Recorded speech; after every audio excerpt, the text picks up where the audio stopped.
Hello বন্ধুরা, good evening. আর আমরা বেরিয়ে পড়েছি, এটা কিছুদিন আগেকার ভিডিও আজকে পোস্ট করছি। আমি আর ছোটো মেয়ে বেরিয়ে পড়েছি, কিছু কাজ আছে সন্ধেবেলা, আর সবজি বাজারও করব, ওর কিছু কেনাকাটা আছে।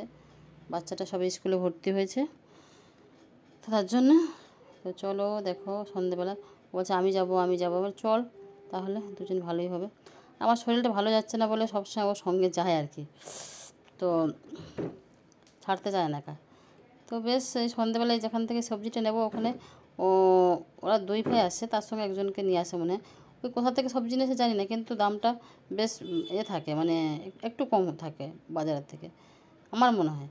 তো তার জন্যে ওইখান থেকেই এখন কিনি, সন্ধ্যেবেলায় কিনি। আর টাটকা সবজি একদম নিয়ে আসে প্রত্যেক দিন, একদম ফ্রেশ সবজি নিয়ে আসে।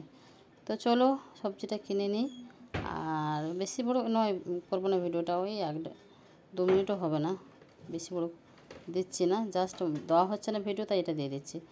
আর তোমরা কেমন আছো? নিশ্চয়ই ভালো আছো আশা করছি। তোমরা সবাই ভালো থেকো, সুস্থ থেকো আর সাবধানে থেকো এই গরমে। আর আমাদের ভিডিও দেখতে থাকো, আর দেখতে তো পাচ্ছ কী অবস্থা, মানে গরমে এমনি দিনের বেলা বেরোনো যাচ্ছে না আমাদের এখানে বাঁকুড়ায়। তো এই দেখো চলে এসেছি সবজির ওখানে। এবার আমি এখান থেকে সাইড থেকে ওই সাইডে চলে যাব, বাস। এবার সবজি কীভাবে কিনছে দেখো, কত লোক দেখো সন্ধেবেলা এখানে সবজি নেই এখন আমি। তো চলো আজকের মতো বাই, দেখা হবে নেক্সট ভিডিওতে, টাটা বাই বাই। তোমরা সবাই ভালো থেকো, সুস্থ থাকো।